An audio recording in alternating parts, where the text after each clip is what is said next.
O engenheiro não consegue parar de suar. As mãos tremem enquanto segura os documentos técnicos. Ele está dentro de uma sala fechada no complexo de Aramar, em São Paulo. Sabe que o que está prestes a fazer pode mudar a história militar da América do Sul para sempre, ou colocar sua carreira e talvez sua vida em risco. Ao redor da mesa estão outros 6 homens, todos engenheiros navais da Marinha Brasileira. Todos sabem que o que estão desenvolvendo ali é considerado impossível para um país como o Brasil. Fora daquela sala, o mundo inteiro acredita que apenas 6 nações podem fazer o que eles estão tentando: Estados Unidos, Rússia, China, França, Reino Unido e Índia.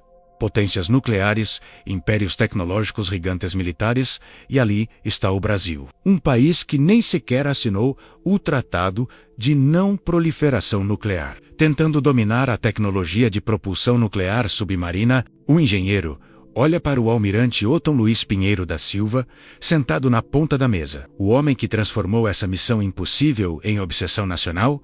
Otton não sorri. Nunca sorri quando fala sobre o programa. Ele sabe o peso do que carrega. Décadas de humilhação diplomática, de portas fechadas na cara de embargos tecnológicos, de ser tratado como ameaça quando tudo o que o Brasil queria era se defender. O engenheiro respira fundo e começa a apresentar os cálculos do reator nuclear PWR, o reator de água pressurizada, que vai permitir que um submarino brasileiro fique submerso por meses sem precisar emergir, sem depender de diesel, sem depender de ninguém. Mas ele sabe, todos ali sabem, que o mundo não quer que o Brasil consiga isso. Inscreva-se e comente de onde você assiste para que a história da Marinha Brasileira jamais seja esquecida. 1979, regime militar brasileiro. Enquanto o país enfrenta crise econômica e pressão internacional por redemocratização, almirantes da Marinha tomam uma decisão que vai ecoar por mais de 40 anos. Eles criam o Programa Nuclear da Marinha, batizado de Programa Nuclear Álvaro Alberto, em homenagem ao almirante visionário que décadas antes já falava em soberania tecnológica. A ideia é clara: desenvolver um reator nuclear compacto capaz de propulsionar um submarino. Parece simples no papel, mas é uma das tecnologias mais complexas e vigiadas do planeta. Os Estados Unidos dominam essa tecnologia desde os anos 50. A União Soviética conseguiu, logo depois, França e Reino Unido vieram na sequência. China nos anos 70. São clubes fechados, nações que não compartilham segredos, que não vendem manuais, que não facilitam para ninguém. E o Brasil, um país do hemisfério sul, sem tradição nuclear militar, anuncia que vai entrar nesse jogo. A reação internacional é imediata. Washington olha com desconfiança. A CIA começa a monitorar. Alemanha e Reino Unido impõem restrições comerciais. Organismos internacionais pressionam. O Brasil é tratado como ameaça, como nação que quer desenvolver armas nucleares disfarçadas de programa naval. Não importa quantas vezes os almirantes brasileiros expliquem que não querem bombas, que querem apenas propulsão, que querem proteger o Atlântico Sul. Ninguém acredita. Ou pior, ninguém se importa, porque o verdadeiro medo não é o Brasil ter armas nucleares. O verdadeiro medo é o Brasil se tornar independente. Os anos 80 são de trabalho silencioso. Engenheiros navais brasileiros começam do zero, literalmente do zero, não têm acesso à documentação técnica estrangeira, não conseguem comprar equipamentos específicos. Cada peça de tecnologia sensível é barrada em alfândegas internacionais. Mas a Marinha é teimosa. Constrói o Centro Experimental de Aramar, no interior de São Paulo, um complexo gigantesco escondido longe dos olhos curiosos. Ali começam a desenvolver centrífugas para enriquecimento de urânio, porque um reator nuclear precisa de combustível específico, urânio enriquecido, e o Brasil precisa dominar todo o ciclo, da mineração até o combustível pronto. Não pode depender de fornecedores externos que podem cortar o abastecimento a qualquer momento por pressão política. O almirante Otton Luiz Pinheiro da Silva assume a liderança técnica do programa. Engenheiro naval brilhante, Otton entende que não estão apenas construindo um submarino, estão construindo soberania. Cada cálculo que fazem, cada teste que realizam, cada falha que superam, é uma declaração de independência tecnológica, mas o preço é alto, o programa consome recursos gigantescos, sofre com cortes de orçamento, enfrenta céticos dentro do próprio governo brasileiro. Políticos que não entendem por que gastar bilhões em algo tão distante quando há problemas urgentes. Militares de outras forças que acham a Marinha megalomaníaca. Imprensa que questiona se o Brasil realmente precisa de submarino nuclear. 1998. Brasil finalmente assina o Tratado de Não Proliferação Nuclear, o TNP. É uma virada diplomática crucial. Ao assinar, o Brasil declara oficialmente que não vai desenvolver armas atômicas, que aceita inspeções internacionais, que quer fazer parte do sistema global de controle nuclear. Deveria ser o fim das desconfianças, mas não é, porque o Brasil adiciona uma condição: não vai permitir que inspetores internacionais vejam completamente suas centrífugas de enriquecimento de urânio. Alega segredo industrial, tecnologia proprietária desenvolvida com décadas de investimento nacional, é direito legítimo. Afinal, o TNP não proíbe submarinos nucleares. Apenas armas nucleares. Submarino nuclear é legal, é permitido, França tem, Reino Unido tem, mas os Estados Unidos pressionam. A Agência Internacional de Energia Atômica quer acesso total. Diplomatas brasileiros se recusam. A tensão aumenta. O mundo volta a olhar o Brasil com desconfiança. Mas dessa vez, a Marinha não recua. Otton e sua equipe sabem que mostrar as centrífugas completas significa entregar décadas de pesquisa. Significa permitir que potências estrangeiras copiem ou sabotem a tecnologia brasileira. Então, seguem em frente. Enriquecem urânio em ar-mar. Dominam o ciclo do combustível nuclear.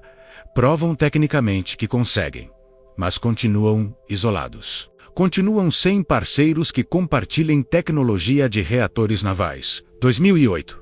Governo Lula. Brasil assina acordo estratégico com a França, o PROSUB, Programa de Desenvolvimento de Submarinos. Franceses vão transferir tecnologia de submarinos convencionais da classe Scorpene. Vão ajudar a construir um estaleiro moderno em Itaguaí, no Rio de Janeiro. Vão treinar engenheiros brasileiros em construção naval avançada. É um acordo bilionário. Mas tem um detalhe crucial que muita gente não entende. A França não está vendendo tecnologia nuclear. O acordo cobre apenas os cascos. Os sistemas convencionais, 4 submarinos movidos a diesel elétrico da classe Riachuelo, o reator nuclear do 5º submarino, o ECN Álvaro Alberto, esse vai ser 100% brasileiro.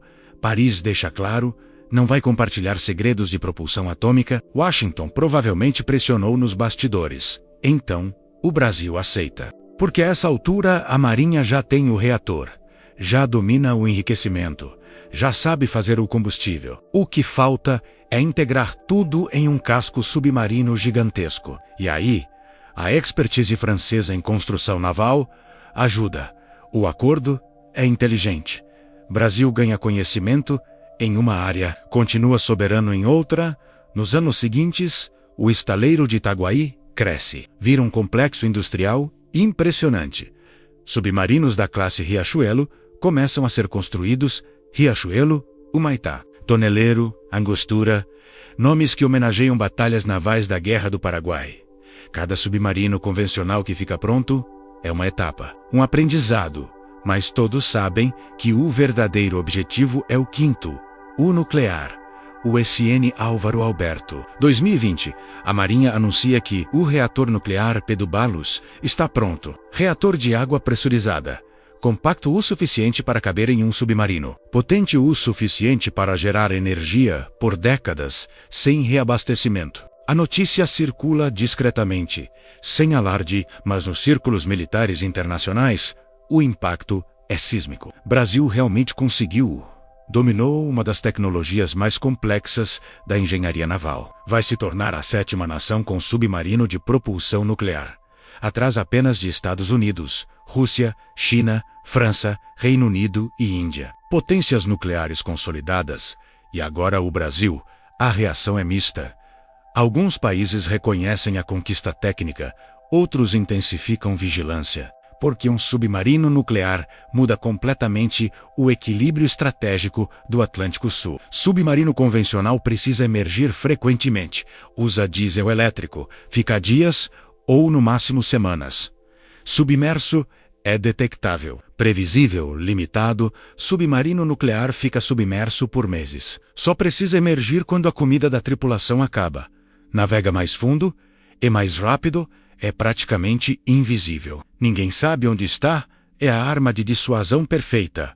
Brasil não precisa usar, só precisa ter. Só precisa que outras nações saibam que existe um submarino nuclear brasileiro patrulhando o Atlântico Sul, protegendo o pré-sal, as reservas gigantescas de petróleo em águas profundas. De repente, aquelas plataformas petrolíferas que potências estrangeiras olhavam com interesse ganham uma camada extra de proteção. De repente, a Zona Econômica Exclusiva Brasileira, uma das maiores do mundo, fica sob controle real da Marinha. De repente, o Brasil não é mais apenas um país grande.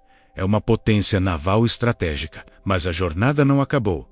Em 2025, o SN Álvaro Alberto ainda não está na água. Previsão oficial aponta meados da década de 2030. Atrasos acontecem, orçamento oscila. Complexidade técnica imensa. Integrar um reator nuclear em um casco submarino não é como montar um carro. São sistemas redundantes, protocolos de segurança extremos. Treinamento de tripulação especializada. Cada detalhe pode ser questão de vida ou morte. Um vazamento radioativo em alto mar é catastrófico. Então a Marinha não apressa, testa, retesta, simula, treina. O almirante Otton, já aposentado, acompanha de longe. Vê sua vida dedicada finalmente se materializando. Décadas de luta contra ceticismo, contra embargo, contra desconfiança internacional, tudo para chegar nesse momento. O Brasil prestes a colocar na água um submarino que o mundo tentou impedir. Engenheiros que trabalham em Aramar e Itaguaí sabem que carregam legado. Sabem que quando o SN Álvaro Alberto mergulhar pela primeira vez, não vai ser apenas um submarino navegando. Vai ser a prova de que um país pode sim desafiar o status quo. Pode sim dominar tecnologia de ponta sem pedir licença. Pode sim proteger seus interesses sem depender de potências estrangeiras. A história do programa nuclear naval brasileiro é a história de teimosia estratégica, de visão de longo prazo, de investimento em soberania, quando seria mais fácil simplesmente comprar equipamento pronto de fora. Mas a Marinha entendeu algo fundamental.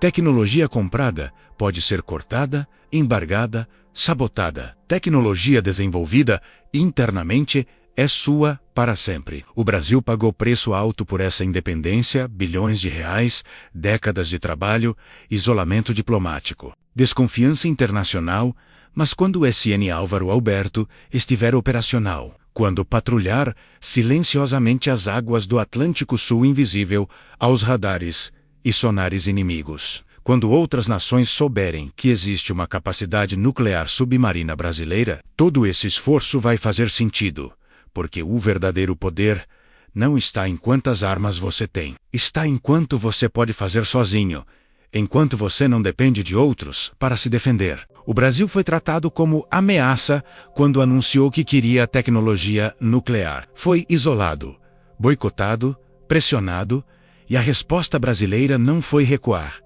Foi construir do zero, dominar o ciclo completo, provar capacidade técnica, e agora está prestes a entrar no clube mais exclusivo da engenharia naval mundial. Não porque alguém permitiu, mas porque a Marinha brasileira simplesmente não aceitou ser tratada como segunda classe. Inscreva-se agora, ative o sininho, comente sua cidade e país, para que a história da Marinha do Brasil e a conquista tecnológica mais importante da nossa defesa nacional jamais sejam esquecidas, porque quando o SN Álvaro Alberto mergulhar, o mundo inteiro vai finalmente entender. O Brasil não pede permissão, o Brasil constrói.